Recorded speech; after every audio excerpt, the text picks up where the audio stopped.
you look at Faber, he couldn't have done a better rookie year. I know he didn't win the Calder Trophy, but it's beyond expectations. He's gotten paid now. He's here long term. You were with him in Vegas for the NHL Player Tour, and talked to a bunch of guys too about like the quote unquote sophomore slump we've written about a million times. Yeah. I don't know if it's real or not, but I guess coming up a guy who played 82 games, including with broken ribs. I'm curious what his thoughts are going into the season. What do you expect from him? If there's guys that have insight on like, should we expect maybe not to have the same year because of just adjustments from their teams make too? Well, yeah, I'm going to be doing a big story on that at some point in training camp. And I talked to Nathan McKinnon about it. I talked to Quinn Hughes about it. Both obviously had unbelievable rookie years. And I talked to Connor Bedard about it, who obviously we all know won the rookie of the year. And, McKinnon is the one guy there, and Ashley Hughes, that did have sort of, lapses in their second season.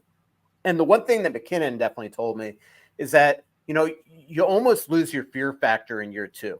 The first year, first of all, nobody knows you, even though everybody knew Nathan McKinnon. But you go into that year and you're always every single game almost fearful to look stupid. And so now when you have that great first year, you come in the second year and you kind of take your foot off the gas. And he's like, you can't do that, and that's why he thinks a lot of players do take that dip. And Quinn kind of had that too. We'll see what happens with Faber and Bedard.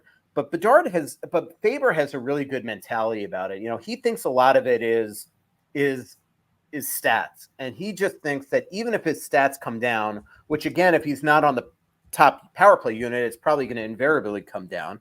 That as long as you keep that out of your head, and as his standpoint realizes that there's so many other ways that he specifically can impact the game, he thinks that he's going to avoid the quote unquote sophomore slump. So obviously we'll see, but you and I both know him very well. He's an incredibly mature kid.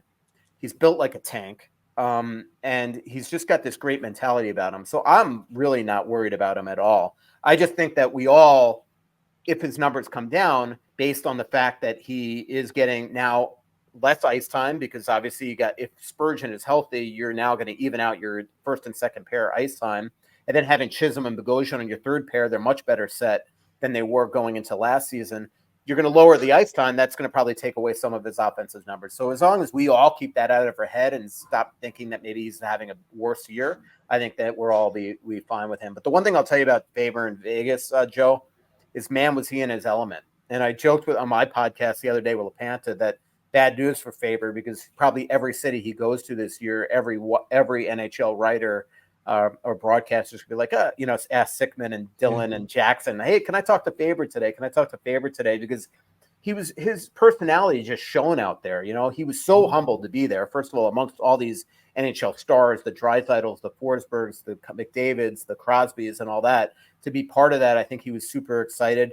And he talked about that. But everybody I talked to, not just the writers I was with, but the Elliot Friedmans, the Johnny Lazaruses, a lot of different people out there were all like, this guy came there and just was almost, inspiring the way that he dealt with them, talked to him, and how excited he was to be there. And, he wore his glasses and a lot of the pitch on ice stuff, mostly because he forgot his contacts, he said.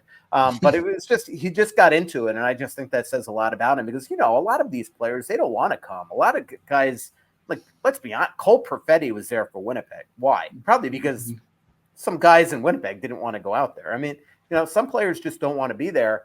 And he just really embraced it.